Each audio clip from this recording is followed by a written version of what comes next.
আল্লাহ রাব্বুল আলামিন আমাদেরকে বলেন, কিয়ামতের দিন প্রতিটা মানুষকে তার আমলের পরিপূর্ণ প্রতিদান দেওয়া হবে। তার মানে একটা মানুষ দুনিয়াতে যেমন কর্ম করেছে ওই কর্মের পরিপূর্ণ প্রতিদান আল্লাহ তাআলা কিয়ামতের ময়দানে দিবেন। এরপরে আল্লাহ তাআলা বলেন, ফামান যুহজিহা আনিন নার ওয়া উদখিলাল জান্নাতা ফাকাদ ফাজ। যে আগুন থেকে বাঁচবে তথা জাহান্নাম থেকে বেঁচে জান্নাতে যাবে, আল্লাহ তাআলা বলেন ফাকাদ ফাজ, সেই লোকটা সফল কাম হয়ে যাবে। সেজন্য মূলত কে সফল হবে কে ব্যর্থ হবে এটা মোটামুটি দুনিয়াতেই নির্ধারিত হয়ে যায়। এই জন্য আল্লাহ তাআলা পবিত্র কোরআনুল কারীমের মধ্যেই জাহান্নাম থেকে বাঁচার সতর্কতা আমাদেরকে আল্লাহ তাআলা জানায় দিয়েছেন। আমি যে আয়াতখানি আপনাদের খেদমতে তিলাওয়াত করেছি, এই আয়াতের মধ্যে আল্লাহ রাব্বুল আলামিন সাধারণ সকল মুমিনদেরকে উদ্দেশ্য করে দুইটা আদেশ করলেন। আল্লাহ তাআলা মুমিনদেরকে উদ্দেশ্য করে বলেন, ইয়া আইয়ুহাল্লাযীনা আমানু, হে ঈমানদারেরা। এক নম্বর আদেশ আল্লাহ তাআলা বলেন, কু আনফুসাকুম, তোমরা নিজেদেরকে বাঁচাও, নিজেদেরকে রক্ষা করো।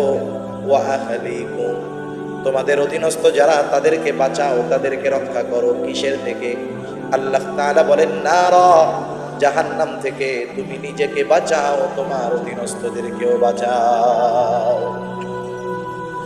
দুনিয়াতেই আল্লাহ তাআলা আদেশ দিয়ে দিলেন জাহান্নাম থেকে নিজে বাঁচতে, অধীনস্থদেরকে জাহান্নাম থেকে বাঁচাতে। এখন একটা প্রশ্ন সর্বপ্রথম আমাদের সামনে আছে।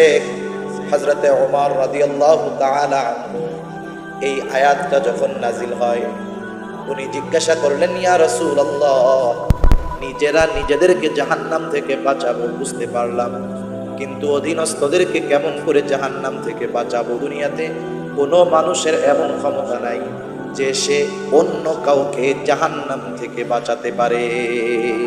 আছে এমন ক্ষমতা কারো? আসেনি? নাই। আমাদের বাংলাদেশ সহ উপমহাদেশের কিছু বাবাদের ক্ষমতা আছে যে ওরা জাহান্নাম থেকে বাঁচাইতে পারে, এরকম ঘোষণা দেয় কি দেয় না?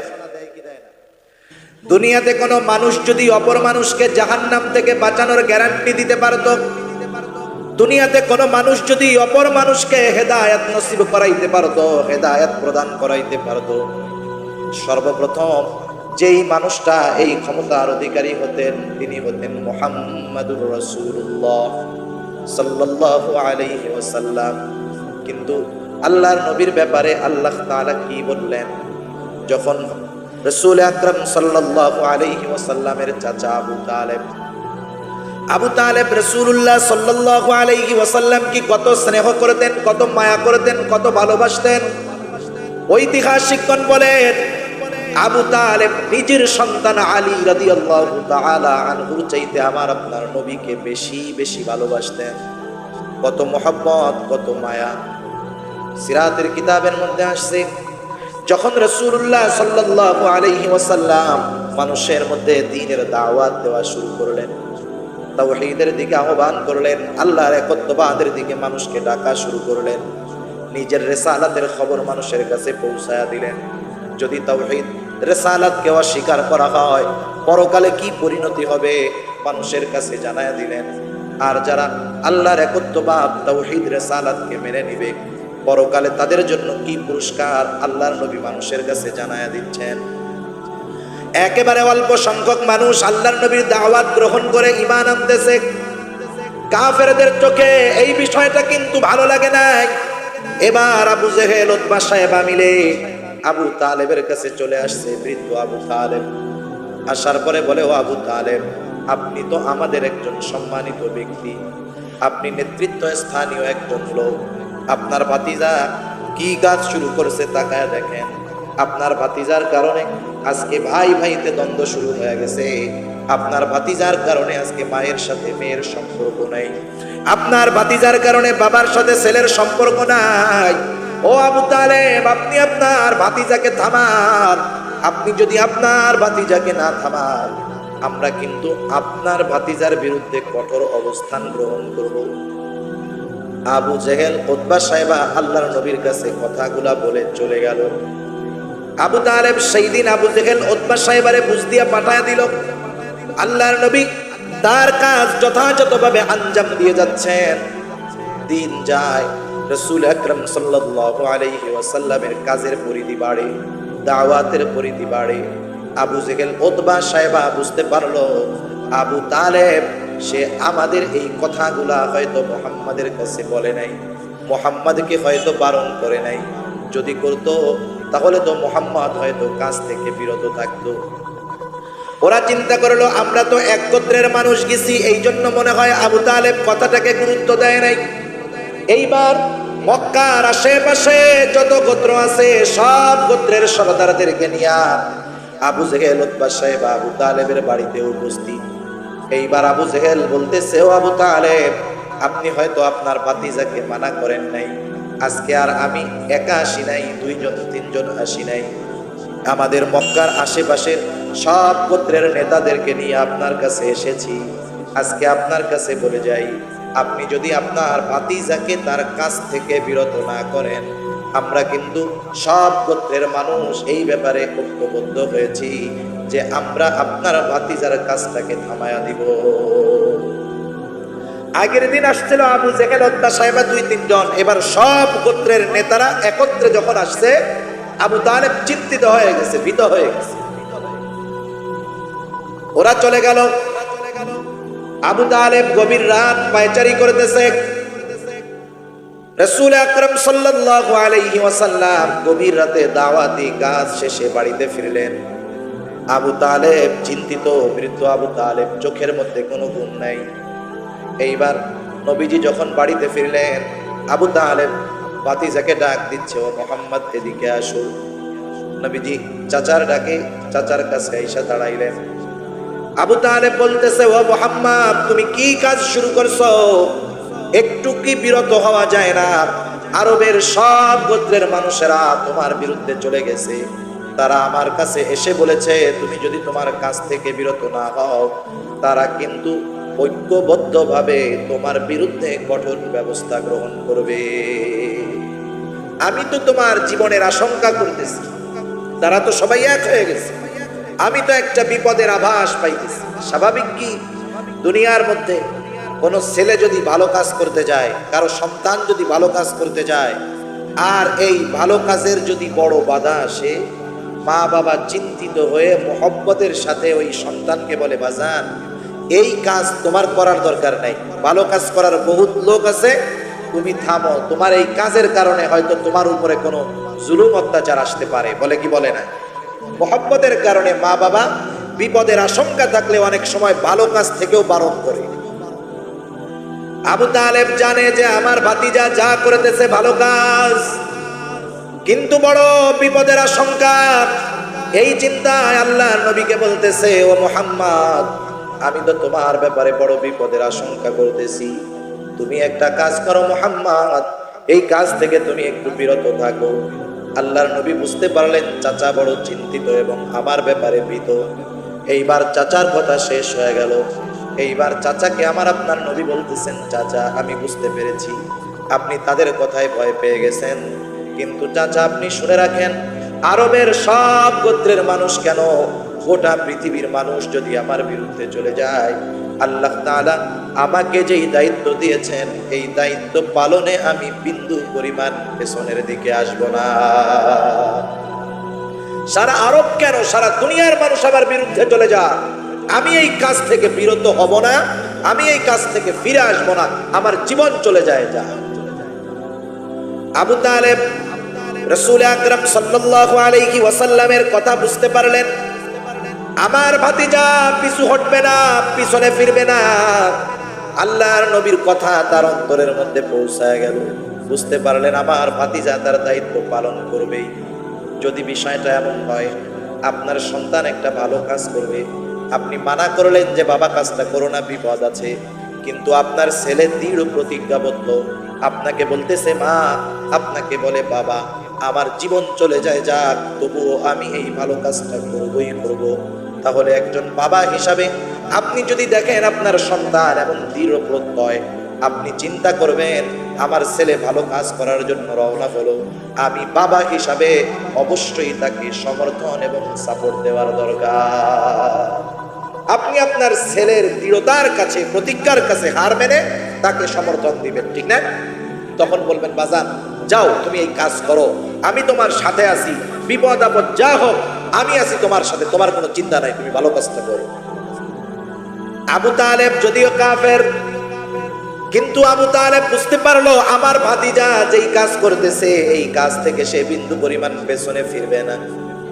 এবার আবু তালেব বলে, ও মুহাম্মদ, আমি বুঝতে পেরেছি আল্লাহ তাআলা তোমাকে যেই দায়িত্ব দিয়েছে তুমি দায়িত্ব পালন করো, আমি বেঁচে থাকতে তোমার গায়ে আমি একটা কাঁটার আঁচড়ও লাগতে দিব না। আল্লাহর নবীর ওই মুহূর্তের যেই পরিস্থিতি, রাসূল আকরাম সাল্লাল্লাহু আলাইহি ওয়াসাল্লামের ওই সময়ের যে অবস্থা, ওই সময় তার পক্ষে সাপোর্ট দেওয়া জীবনের জন্য বড় ঝুঁকির বিষয় ছিল, ঠিক কিনা বলেন? কিন্তু আবু তালেব সেই ঝুঁকিকে কোনো পরোয়া করে নাই। রাসূল আকরাম সাল্লাল্লাহু আলাইহি ওয়াসাল্লামের পক্ষে থাকছে, সাপোর্ট দিয়েছে। একটা সময় আবু তালেব জীবনের অন্তিম মুহূর্তে পৌঁছায় গেল, একেবারে শয্যাশায়ী হয়ে গেছে আবু তালেব। বোঝা যায় দুনিয়াতে আর বেশি দিন হয়তো আবু তালেব থাকবে না, বেশি সময় হয়তো আর দুনিয়ার বুকে থাকবে না। আমার আপনার নবী খুব ভালো মতো জানে, চাচা আমাকে যতই ভালোবাসুক না কেন, ঈমানবিহীন যদি চাচা মারা যায়, আমার চাচার ঠিকানা নিঃসন্দেহে জাহান্নাম। যতই ভালোবাসুক আর যত মহব্বত করুক, চাচা যদি ঈমানবিহীন মারা যায়, তাইলে এই ভালোবাসা, এই মহব্বত ঈমান না থাকার কারণে কোনো কাজে আসবে না। এজন্য আল্লাহর নবী চাচার শিওরে গিয়া বারবার বলতেছে, চাচা আপনি হয়তো জীবনের অন্তিম মুহূর্তে চলে আসছেন, ও চাচা আপনি শুধু মুখ দিয়ে বলেন লা ইলাহা ইল্লাল্লাহ, এতটুকু কথা আপনি বলেন, বাকি বিষয়ের জন্য কিয়ামতের ময়দানে আল্লাহর কাছে আমি আপনার জন্য সুপারিশ করব। আবু তালেব চাচার ভাতিজার কথা শুনতেছে। ঐতিহাসিকগণ লিখেন, আবু তালেবের চেহারা বা ভাব দেখে মনে হয় এই বুঝি জবান দিয়ে লা ইলাহা ইল্লাল্লাহ বলে দেয়। কিন্তু আবু তালেব তো একজন প্রসিদ্ধ নেতা, বংশীয় লোক, সবার মুরব্বী। আবু তালেবের ভাব কেমন জানি মুখ দিয়া বলে দেয় লা ইলাহা ইল্লাল্লাহ। আবু তালেবের এই সংকটপন্ন অবস্থায় মক্কার সব কুরাইশ কাফেরদের সর্দারেরা আবু তালেবের বাড়ির মধ্যে উপস্থিত। যখন দেখতে পাইল আবু তালেবের ভাব ভালো না, এই বুঝি মুহাম্মাদের ধর্মে চলে যায়, আবু জেহেল দৌড় দিয়ে আইসা বলে, ও আবু তালেব, সারা জিন্দেগি বাপ দাদার ধর্মের উপরে থাকলাম, সবাই তোমাকে সম্মান করে, সবাই তোমাকে নেতা মনে করে, বংশের একজন গুরুত্বপূর্ণ ব্যক্তি মনে করে, তুমি যদি মরার সময় বাপ দাদার ধর্ম ত্যাগ করে দুনিয়া থেকে যাও, মানুষ তোমার মৃত্যুর পরে তোমাকে কাপুরুষ বলবে, তোমার প্রশংসা করবে না, তোমার বদনাম করবে। তুমি কি তোমার মৃত্যুর সময় তোমার এবং তোমার বাপ দাদার ধর্মের মুখে চুনকালি দিয়া মরবা নাকি? উত্তেজিত কইরা দিছে। আবু তালেব মারা গেল, ঈমান নসিব হলো না। রাসূল আকরাম সাল্লাল্লাহু আলাইহি ওয়াসাল্লাম জানেন, আমার চাচা আমাকে যত ভালোবাসুক না কেন, এই ভালোবাসা কোনো কাজে আসবে না। নবীজির মনটা বড় খারাপ। আহারে, যেই চাচা দাদার মৃত্যু থেকে নিয়ে সেই চাচা নিজের মৃত্যু পর্যন্ত আমাকে কত স্নেহের সাথে আগলে রেখেছেন, শত্রুদের আক্রমণ থেকে রক্ষা করার চেষ্টা করেছেন, এই চাচা ঈমানবিহীন দুনিয়া থেকে চলে গেল, ঈমান নসিব হলো না। রাসূল আকরাম সাল্লাল্লাহু আলাইহি ওয়াসাল্লামের মনটা খারাপ। আর আল্লাহ তাআলা ওহী নাজিল করে জানায়া দিলেন, ইন্নাকা লা তাহদি মান আহবাবতা ওয়ালাকিন্নাল্লাহা ইয়াহদি মান ইয়াশা। নবীজির মন খারাপ, চাচার হেদায়েত নসিব হয় নাই। আর আল্লাহ তাআলা বলতেছেন, ইন্নাকা লা তাহদি মান আহবাবতা ওয়ালাকিন্নাল্লাহা ইয়াহদি মান ইয়াশা। আল্লাহ তাআলা বলেন, হাবিব, আপনি যাকে মহব্বত করেন, যাকে ভালোবাসেন, আপনি ভালোবাসতে পারেন ঠিক, কিন্তু আপনি তাকে হেদায়েত দিতে পারবেন না। বরং আল্লাহ বলেন, ইন্নাকা লা তাহদি মান আহবাবতা ওয়ালাকিন্নাল্লাহা ইয়াহদি মান ইয়াশা। বরং আল্লাহ তাআলা যাকে চায়, আল্লাহ তাআলা তাকে হেদায়েত দিবে। তাহলে জাহান্নাম থেকে বাঁচানোর ক্ষমতা মানুষের আছে নাই। যখন কাফেরদের মধ্যে আল্লাহর নবী দাওয়াত দিচ্ছেন, রাসূল আকরাম সাল্লাল্লাহু আলাইহি ওয়াসাল্লাম কাফেরদের মধ্যে দ্বীনের দাওয়াত দেয়, কাফেররা গ্রহণ তো করেই না, বরং নবীজির বিরোধিতা করে, অত্যাচার করে, জুলুম করে। নবীজি চিন্তিত হয়ে গেলেন, পেরেশান হয়ে গেলেন দুইটা কারণে। একটা কারণ হলো যে এরা তো সবাই আমার কাছের লোক, আমার আত্মীয় স্বজন, আমার বংশের লোক। আমি 40টা বছর প্রায় এদের মধ্যে অতিবাহিত করলাম, আমি এদের মধ্যে বড় হলাম, এদের মধ্যে চলাফেরা করলাম। এই মানুষগুলা যদি ঈমান না আনে তো জাহান্নামে চলে যাবে, উম্মতের চিন্তা। 2 নাম্বার চিন্তা হলো, না জানি আমার দাওয়াতের মধ্যে কোনো ত্রুটি আছে নাকি, যার কারণে মানুষ আমার কথা শুনে না, ঈমান আনে না। এই কারণে নবীজি পেরেশান, চিন্তিত, খাওয়া দাওয়া কমে গেছে, অবস্থা খারাপ, শারীরিক দুর্বলতা গ্রাস করে বসছে আল্লাহর নবীকে। আল্লাহ তাআলা ওহী নাজিল করে দিলেন। আল্লাহ বলেন, লাআল্লাকা বাখিউন নাফসাকা আল্লা ইয়াকুনু মুমিনিন। তারা যে ঈমান আনে না, তারা ঈমান না আনার কারণে আপনি নিজেকে মৃত্যুর দিকে ঠেলে দিচ্ছেন, সম্ভবত আপনি নিজেকে নিজে নিঃশেষ করে দিচ্ছেন। এমনটা আপনি করবেন না, বরং আপনি শুনেন। আল্লাহ তাআলা এরপরে বলেন, ইন্না শাআনু নাযাল আলাইহিম মিনাস সামাই আয়াতান ফাযাল্লাত আ'নাকুহুম লাহা খাদিঈন। আপনি তারা ঈমান না আনার কারণে নিজেকে নিজে নিঃশেষ করে দিচ্ছেন। আপনি শুনে নেন, আমি আল্লাহ যদি চাইতাম আকাশ হতে এমন নিদর্শন নাজিল করতাম, তাদের অহংকারের ঘাড়টা নিচা হয়ে যাইত, তারা ঈমান আনতে বাধ্য হতো, আপনার কথা তারা মানতে বাধ্য হতো। কিন্তু আমি আল্লাহ তাদেরকে কোনো কথা মানতে বাধ্য করতে চাই না। সেই জন্য আপনার চিন্তার কোনো কারণ নাই। আপনাকে যেই দায়িত্ব দেওয়া হয়েছে, আপনি কথাগুলা মানুষের কাছে পৌঁছায়া দিবেন। কে হেদায়াত পাবে, কে পাবে না, এটার চিন্তা আপনার নয়, এটার চিন্তা আমি আল্লাহ। কিন্তু আপনার দায়িত্ব কি? আল্লাহ তাআলা বলেন, ইয়া আইয়ুহার রাসূল বাল্লিগ মা উনজিলা ইলাইকা মির রাব্বিক। আপনার কাজ হলো, আমি যেই জিম্মাদারি, যেই কথা, যেই দায়িত্ব আপনাকে দিয়েছি, এটা মানুষের কাছে পৌঁছায়া দেওয়া। জোর করে কাউকে ঈমান আনানো, কাউকে দ্বীনের পথে আনা, এ দায়িত্ব আমি আপনাকে দেই নাই। সুবহানাল্লাহ। যেহেতু আল্লাহ তাআলা নবী রাসূলদেরকে এই দায়িত্ব দেয় নাই যে জোর কইরা কাউরে হেদায়েতের পথে আনতে হবে, সুতরাং আমাদেরকেও আল্লাহ তাআলা এই দায়িত্ব দেয় নাই। বরং আমাদের দায়িত্ব কি? আমাদের দায়িত্ব হলো কথাগুলা মানুষের কাছে পৌঁছায়া দেওয়া। যে মানবে সে কামিয়াব, যে মানবে না সে ব্যর্থ। ঠিক কিনা বল? এজন্য আল্লাহ তাআলা বললেন, ইয়া আইয়ুহাল্লাযীনা আমানু, হে ঈমানদারেরা, কু আনফুসাকুম, তোমরা নিজেরা বাঁচো, আহলিকুম, তোমাদের অধীনস্থদেরকে বাঁচাও। হযরতে ওমর রাদিয়াল্লাহু তাআলা আনহু প্রশ্ন করতেছে, ইয়া রাসূলুল্লাহ, নিজেরা জাহান্নাম থেকে বাঁচবো এটা বুঝতে পারলাম, কিন্তু অধীনস্থদেরকে কেমন করে জাহান্নাম থেকে বাঁচাবো? কারণ কোনো মানুষ তো কাউকে জাহান্নাম থেকে বাঁচাতে পারে না। মুফাসসিরিনে কেরাম অন্যান্য আয়াতের আলোকে তাফসীর করেন, ব্যাখ্যা করেন।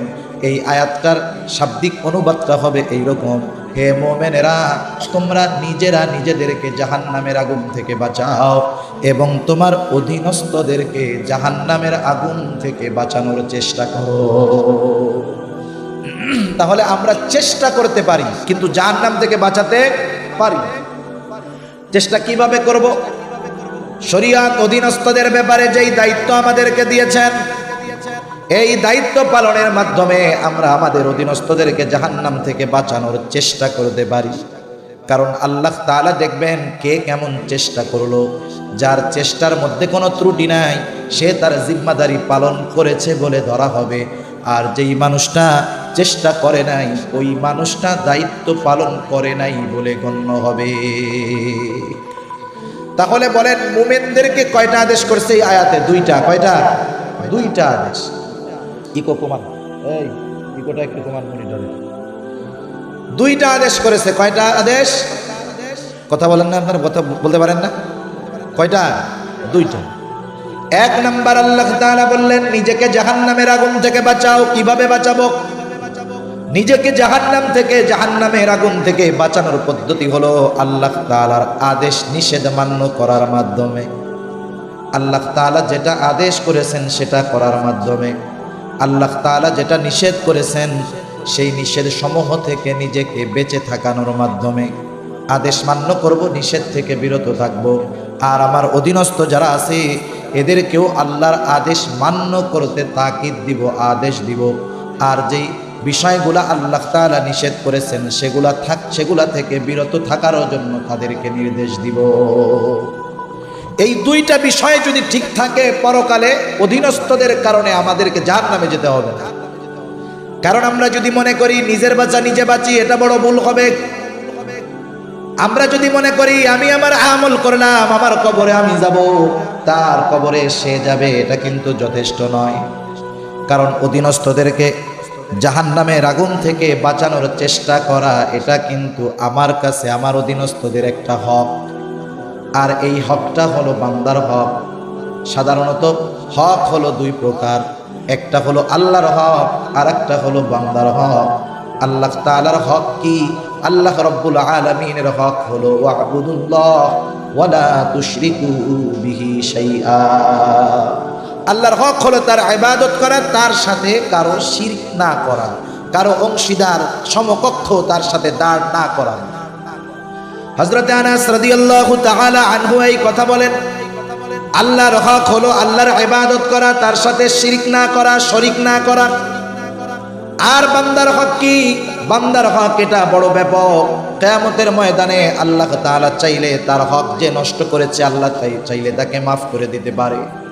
কিন্তু আল্লাহ না করুন, কোনো কেউ যদি দুনিয়াতে কোনো বান্দার হক নষ্ট করে থাকে, দুনিয়াতে যত আমল করুক না কেন, ওই বান্দার হক নষ্ট করাটা তার জাহান্নামে যাওয়ার কারণ হতে পারে।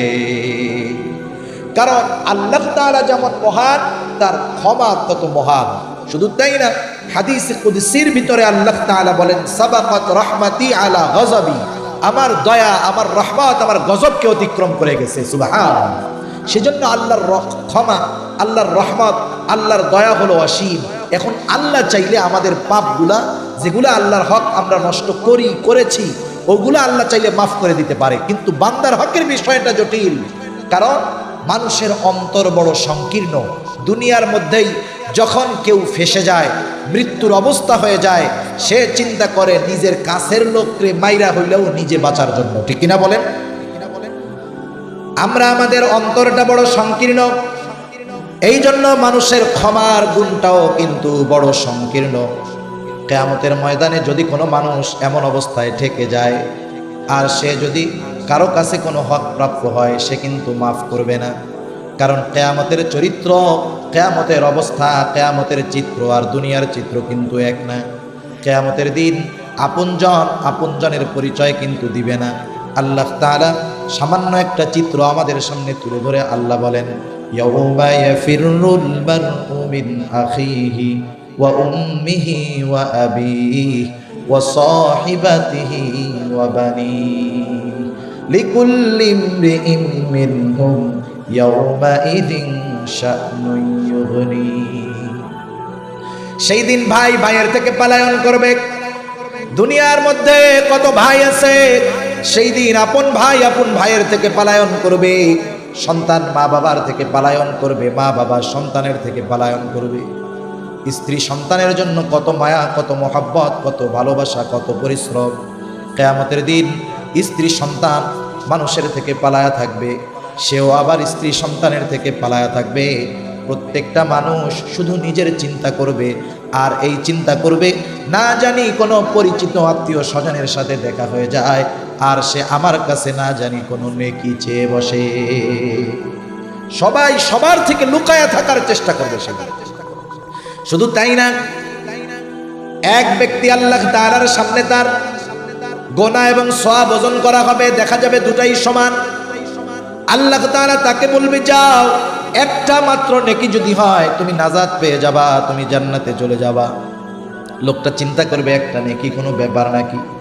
দুনিয়াতে তো কত বন্ধু বান্ধব ছিল, পরিচিত জন ছিল, এদের কাছে গেলে একটা নেকি আমাকে এমনিতেই দিয়ে দিবে। এই আশায় কিয়ামতের ময়দানে এসে নিকটস্থ বন্ধুদেরকে খুঁজতে থাকবে। প্রত্যেকটা বন্ধু তার দুনিয়ার বন্ধুত্বের পরিচয় কেউ স্বীকার করবে। সে চিন্তা করবে, বন্ধুরা দেয় নাই তাতে কি, আমার তো আত্মীয় স্বজনের কোনো অভাব নাই। এইবার সে তার আত্মীয় স্বজনের কাছে যাবে, একের পর এক সব আত্মীয় স্বজন তার পরিচয়কে অস্বীকার করবে, ফিরাইয়া দিবে। এইভাবে নিকটাত্মীয়দের কাছে চলে আসবে। একটা সময় সন্তানের কাছে যাবে, সন্তান পিতার পরিচয়কে অস্বীকার করবে। স্ত্রীর কাছে যাবে, স্ত্রী তার পরিচয়কে অস্বীকার করবে। আর বাকি আছে মা বাবা। এইবার বাবার কাছে যাবে, বাবা তার পিতৃ পরিচয় সন্তানকে অস্বীকার করবে। সে চিন্তা করবে সবাই পরিচয়কে অস্বীকার করুক, দুনিয়াতে যারা স্বার্থহীন ভালোবাসে তাদের মধ্যে এক নম্বরে যিনি, তিনি হলেন মা। ও চিন্তা করবে এই বিপদের দিন আমার মা আমাকে ফিরায় দিতে পারে না।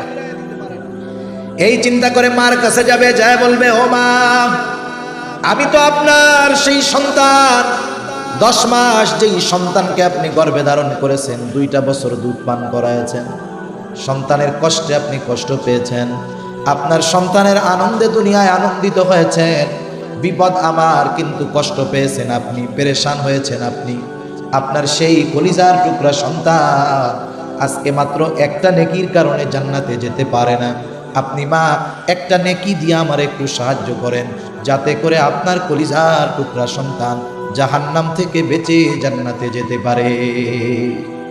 আবেগ নিয়ে মার কাছে কথাগুলা বলবে। মা বলবে, হায় রে, দুনিয়াতে যে আমার কোনো সন্তান ছিল এটাই আমার মনে নাই। এটাই তো কিয়ামতের চিত্র।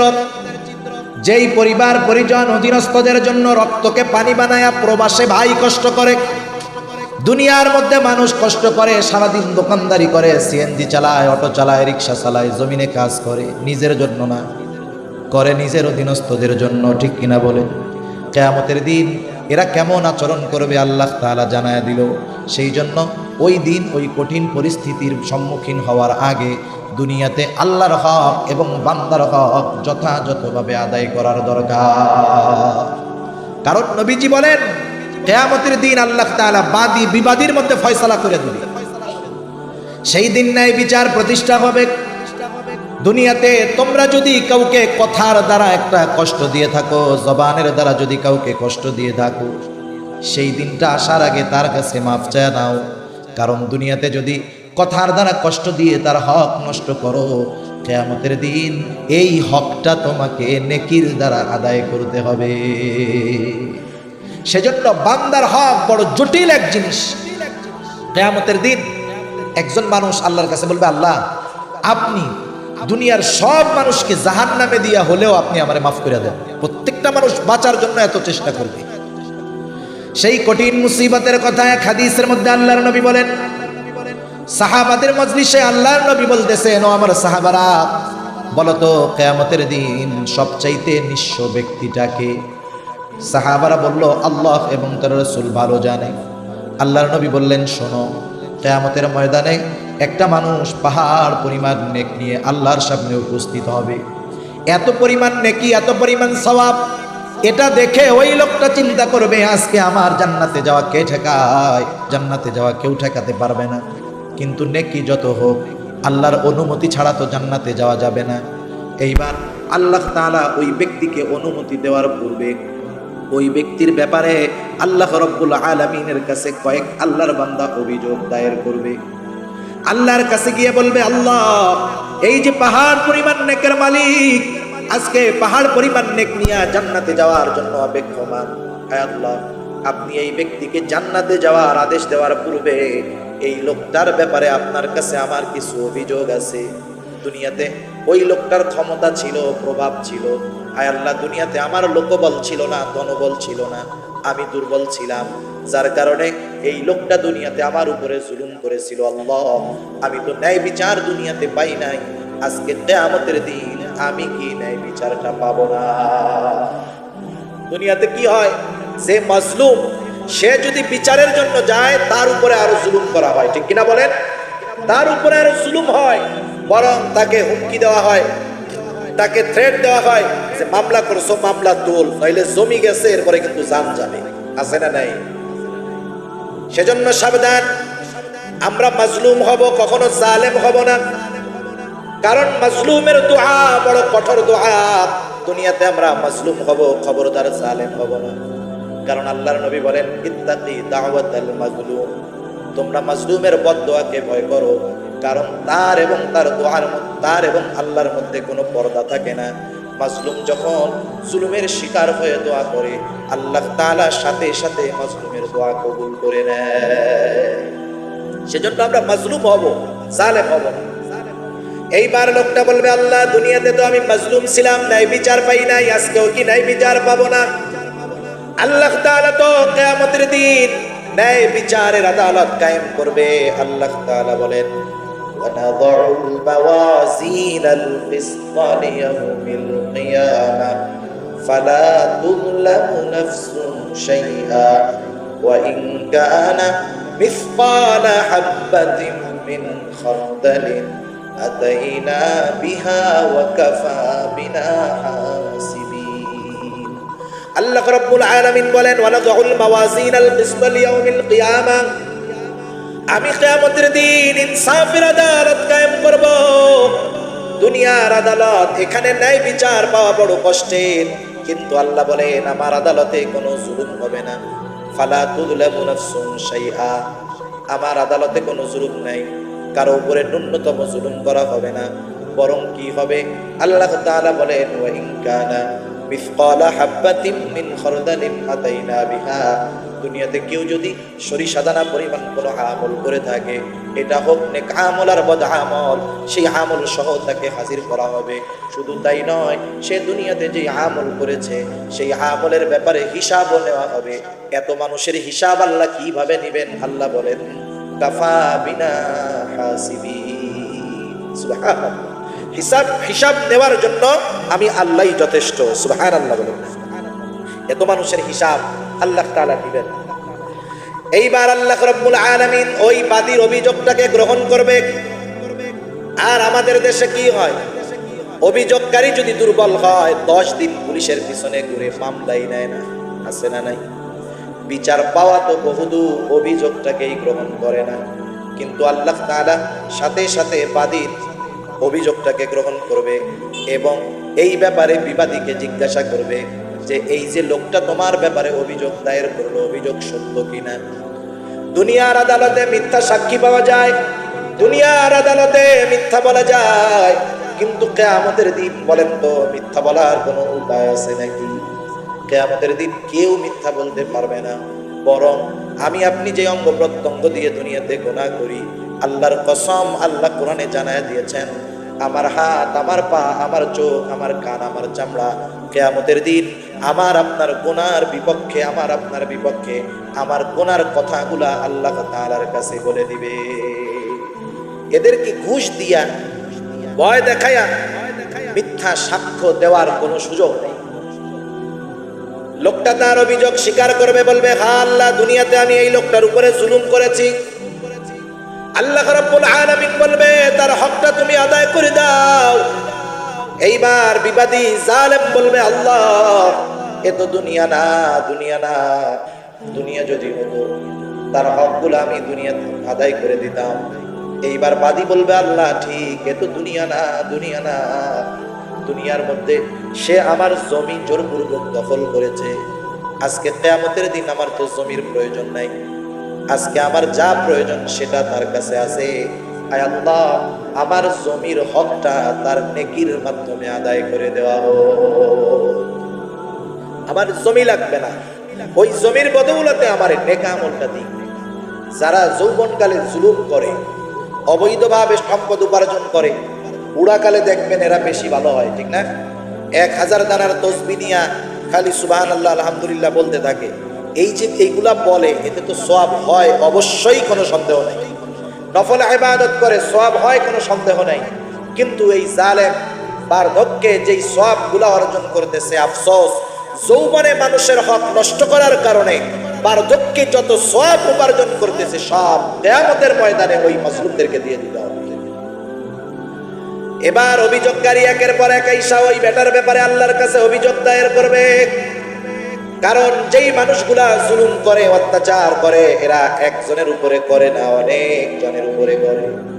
যেমন বোঝানোর জন্য বলি, মনে করেন একটা লোক রিক্সা চালায় অথবা অটো চালায়, সে একা রিক্সা চালায় অথবা একা অটো চালায়, কিন্তু তার উপার্জনের মাধ্যমে সে কিন্তু একা চলে না, বরং তার উপার্জন দিয়ে তার স্ত্রী, সন্তান, মা বাবা তাদের খাবার, চিকিৎসার ব্যবস্থা হয়।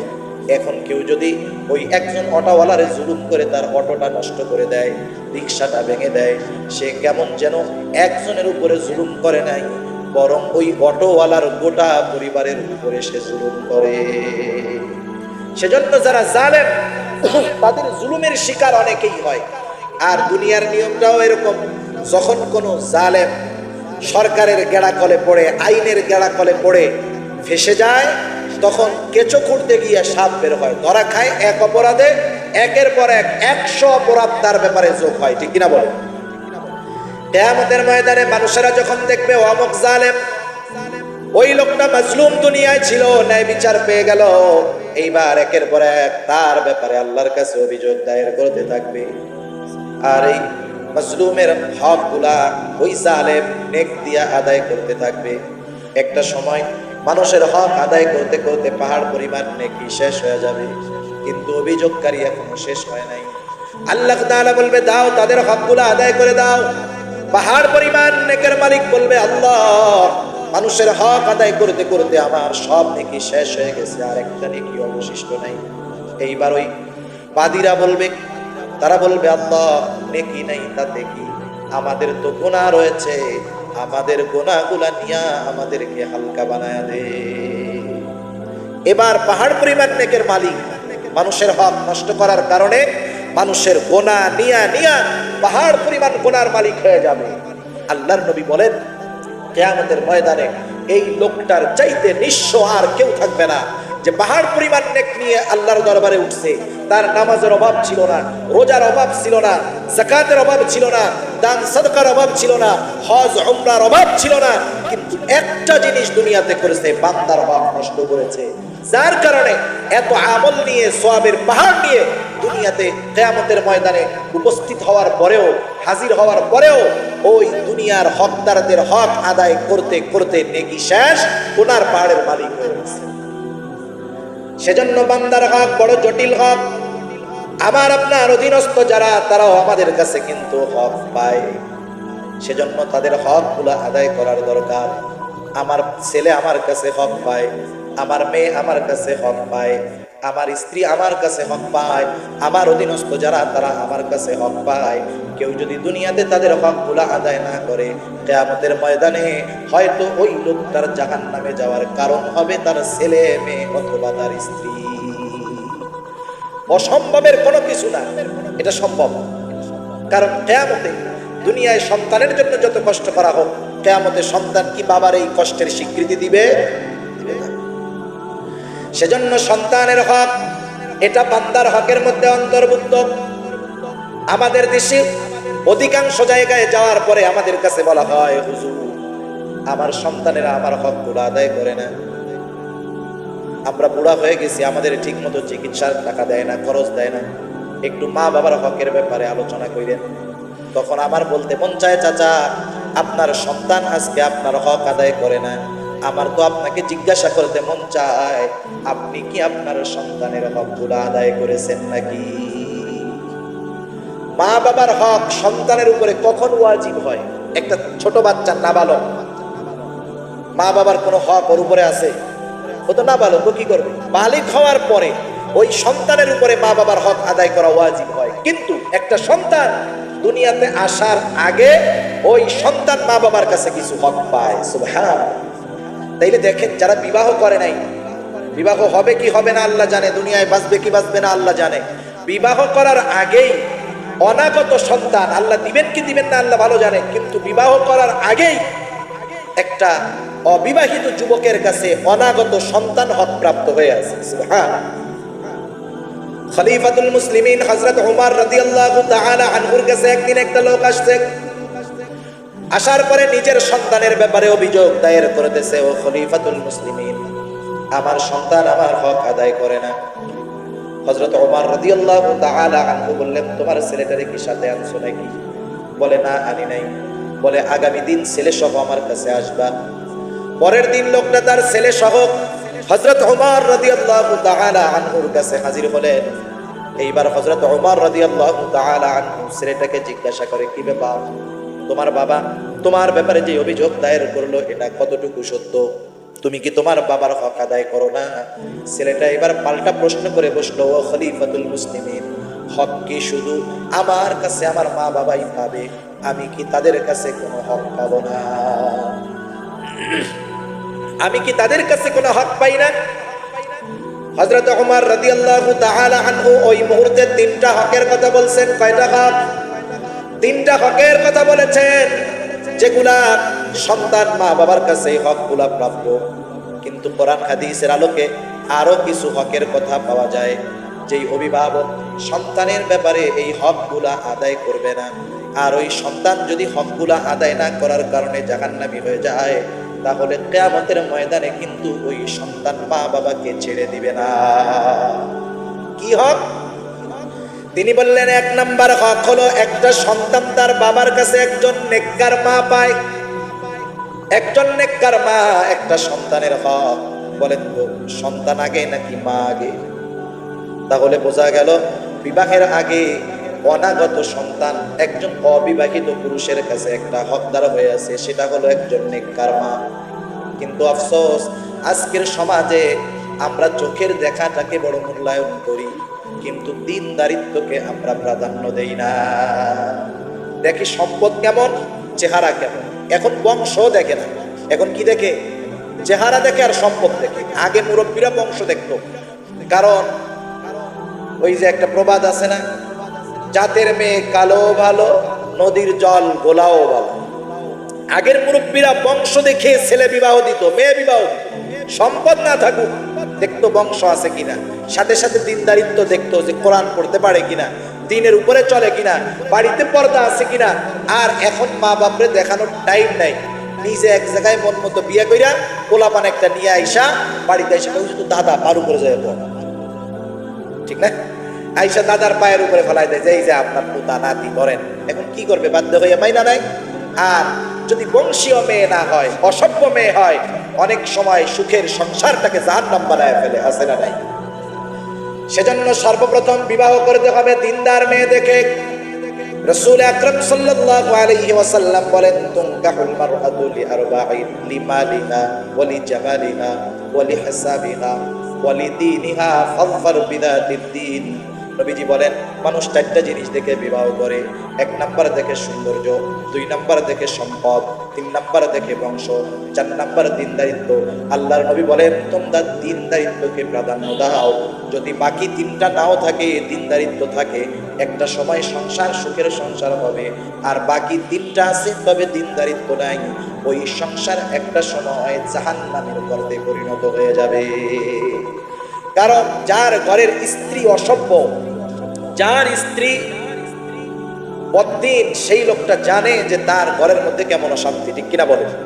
আর ঘরের মধ্যে যদি একটা দিনদার স্ত্রী থাকে, নেককার সন্তান থাকে, খাক না খাক অন্তরের মধ্যে একটা পরিতৃপ্তি থাকে, ঠিক কিনা বলে? এজন্য অনাগত সন্তানের প্রথম হক হলো একজন নেককার মা। নেককার মা বাছাই করে বিবাহ করতে হবে, দিনদার মেয়েকে বিবাহ করতে হবে, অবশ্যই দিনদারিত্বকে প্রাধান্য দিয়ে। বাকিগুলা যদি থাকে ভালোর উপরে ভালো, বাকিগুলা যদি থাকে, দিনদারিত্ব যদি না থাকে, এক কথায় সেটা বাদ। এজন্য একজন সন্তানের সর্বপ্রথম হক হলো একজন নেককার মা। এরপরেও সন্তানের কিছু বিষয় আছে। এরপরে সন্তান যখন মায়ের পেটে আসবে, মার কিছু দায়িত্ব আছে। সন্তান যখন মায়ের পেটে আসবে, আজকে চিকিৎসা বিজ্ঞান বলতেছে যে কোন সন্তান যখন মায়ের পেটে আসে, ওই মা যেমন আচরণ করে, যেমন ব্যবহার করে, তার চরিত্রটা যেমন হয়, ওই গর্ভের সন্তানের উপরে মায়ের ওই আখলাকের বড় প্রভাব পড়ে। আমেরিকার একজন ডাক্তার, উনি গর্ভবতী মহিলাদেরকে নিয়ে একটা সেমিনার করছেন। তাদেরকে উনি বলতেছেন যে শোনেন, আপনারা যে যেটা পছন্দ করেন, কেউ যদি চান যে আপনার ছেলে ভালো গায়ক হোক, তাহলে আপনি গান শুনবেন, আপনি নিজে গান গাইবেন, তাহলে আপনার সন্তান ভালো গায়ক হবে। কেন? সন্তান যখন শ্রবণ শক্তি পায়, মার পেটের মধ্যে যখন সে শ্রবণ শক্তি পায়, তখন মা যা বলে, যা শোনে, সন্তান কান খাড়া করে দিয়ে ওইগুলা শুনে। সুবহান। আমরা ঘটনা শুনছি বুজুর্গদের কাছ থেকে যে কুতুবউদ্দিন বখতিয়ার কাকি রহমাতুল্লাহি আলাইহি, উনি মায়ের পেটের মধ্য থেকেই নাকি 18 পারার হাফেজ ছিলেন। একটা সময় অসম্ভব মনে হইত, কিন্তু বিজ্ঞানের এই উৎকর্ষতার ফলে বোঝা যায় এটাও সম্ভব নয়। কারণ কুতুবউদ্দিন বখতিয়ার কাকি রহমাতুল্লাহি আলাইহির মা 18 পারার হাফেজা ছিলেন। উনি কুতুবউদ্দিন বখতিয়ার কাকি পেটে থাকা অবস্থায় চলতে ফিরতে 18 পারা কোরআনের তিলাওয়াত করতেন। শুধু তাই না, উনি যখন ভূমিষ্ঠ হওয়ার পর কুতুবউদ্দিন বখতিয়ার কাকি রহমাতুল্লাহি আলাইহিকে নিয়ে কোলে দুধ পান করাইতেন।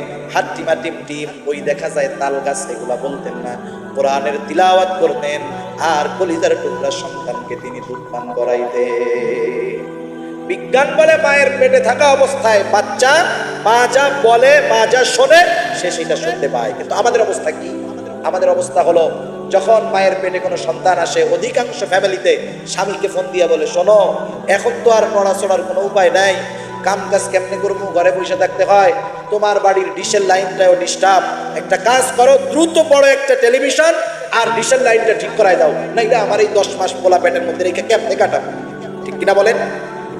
দেখে সিনেমা, দেখে কুটনামি, যা দেখে যা শোনে, পুরাটার প্রভাব ওই মায়ের পেটের মধ্যে ওই সন্তানের উপরে পড়ে। সেজন্য মা যারা পেটে সন্তান আসার পরে দ্বীনি কাজ বাড়ায় দিতে হবে, দুরূদ শরীফ ইস্তিগফারের আমল বাড়ায় দিতে হবে, গুনার কাজ করা যাবে না, গুনার কাজ থেকে বেঁচে থাকতে হবে।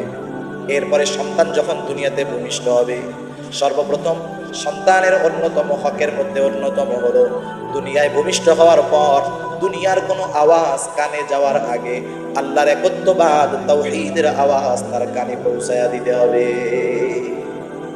হাদিসের মধ্যে আসছে রাসূল আকরাম সাল্লাল্লাহু আলাইহি ওয়াসাল্লাম হযরত হাসান রাদিয়াল্লাহু তাআলা আনহু ডান কানে আযান বাম কানে ইকামত দিয়েছেন। তো আমাদের দেশে সমস্যা কি? ফুড পয়জনিং এর কারণে, বিভিন্ন কারণে স্বাভাবিক এখন অধিকাংশ বাচ্চার জন্ম হয় হসপিটালে সিজারের মাধ্যমে, ঠিক না? হাসপাতালে যখন জন্ম হয়, ছেলেটার কানে আজান দেওয়ার, মেয়েটার কানে আজান ইকামত দেওয়ার কোনো সুযোগ হয় না।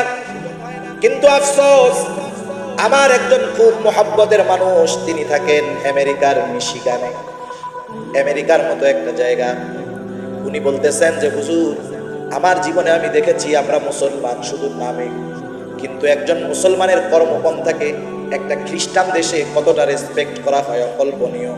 তিনি আমাকে বলতেছেন যে শোনেন, আমার সন্তান হবে, আমি তাকে হসপিটালে নিয়ে গেলাম মিশিগানে। আমি যখন আমার নামটা বললাম, আমার নামটা মুসলিম নাম, সাথে সাথে রিসিপশনে যিনি আছেন তিনি আমাকে বললেন, অবশ্যই আপনার স্ত্রীর ট্রিটমেন্টের জন্য আমরা মহিলা ডাক্তারের ব্যবস্থা করে দিব। উনি বলতেছেন, আমি বলার আগে আপনি এটা কেন করলেন? বললেন, এইবার রিসিপশন থেকে বলতেছে, আপনি একজন মুসলিম, আমরা জানি মুসলিম নারীরা কখনো কোনো বাহিরের বেগানা পুরুষের সাথে যা সামনে যায় না। একজন মহিলা আরো বলে দিলেন, আপনাকে যে ক্যাবিনগুলো দেওয়া হবে ওখানে সব দায়িত্ব হলো মহিলারা, একটা পুরুষও সেখানে নাই, আপনি চিন্তা করবেন না। এবার কি হলো, ডেলিভারির টাইম, অপারেশন থিয়েটারের বাহিরে বসে আছেন সেই ভাই, আর অপারেশন থিয়েটারের সামনে হঠাৎ একজন কালো হাবশি আফ্রিকান ঘোরাফেরা করতেছে, পুরুষ মানুষ। তিনি চিন্তা করলেন, এখানে সব মহিলা, আমার সন্তান হচ্ছে, এই জন্য আমি এইখানে বসা, কিন্তু এই কালো আফ্রিকান লোকটা এখানে করে কেন? ওনার একটু সন্দেহ লাগছে। উনি এবার আফ্রিকানকে ডাক দিল, জিজ্ঞাসা করতেছে, তুমি এইখানে কেন আসছো? এবার আফ্রিকান জবাব দিল, শোনো, আমাকে অপারেশন থিয়েটার থেকে ফোন করা হয়েছে, এখানে আসার জন্য বলা হয়েছে। কোন কারণে? এইবার বলতেছে যে শোনো, আমি একজন আফ্রিকান মুসলিম, আমার নাম হলো বেলাল, আমাকে ফোন করা হয়েছে এই কারণে, কারণ অপারেশন থিয়েটারের মধ্যে একজন মুসলিম বোনের ডেলিভারি হইতেছে। ওই বাচ্চা ভূমিষ্ঠ হওয়ার পর আমি ওই বাচ্চার ডান কানে আজান এবং বাম কানে ইকামত দিব। এই ব্যবস্থাপনা হসপিটাল কর্তৃপক্ষই করে রাখছে। মিশিগান আমেরিকা, ইসলামের বড় দুশ্মন, তাই না? অথচ দেখেন তাদের মেডিকেল ইসলামী অনুভূতিগুলা, সন্তানের হকের বিষয়গুলা কতটা সেন্সিটিভ, যে তাকে দায়িত্ব দেওয়া হয়েছে এবং সে বলে যে শোনো ভাই, এই হসপিটালে যত মুসলিম সন্তান জন্ম নেয় প্রত্যেকের ডান কানে আজান বাম কানে ইকামত দেওয়ার দায়িত্ব আমাকে দিয়ে দেওয়া হয়েছে, হসপিটাল কর্তৃপক্ষ আমাকে এই দায়িত্ব দিয়েছে। হ্যাঁ, আর আমাদের দেশের অবস্থা কি হয়? আমরা তো সুযোগই পাই না। আর আমরা কি করি? বাচ্চা হয় এক জায়গায়, আজান হয় আর এক জায়গায়, খবর যায় আর এক জায়গায়। বাচ্চা হইছে নানা বাড়ি, নানা বাড়ি থেকে বাচ্চা হওয়ার পরে বাবা বিদেশে, ফোন দেওয়া হইল বিদেশ যে তোমার একটা ছেলে হয়েছে। এবার বিদেশ থেকে আব্দুর রহিম তার বাড়ি লাকসামে ফোন দেয় যে আমার একটা ছেলে হয়েছে, মসজিদে আজান দিয়া দেয়। ছেলে কই, খবর কই, আজান কই। আজান দিতে হবে নবজাতকের ডান কানে বাম কানে, পুরুষ যদি না থাকে মহিলারা এই শব্দগুলো উচ্চারণ করে দিবে, শেষ।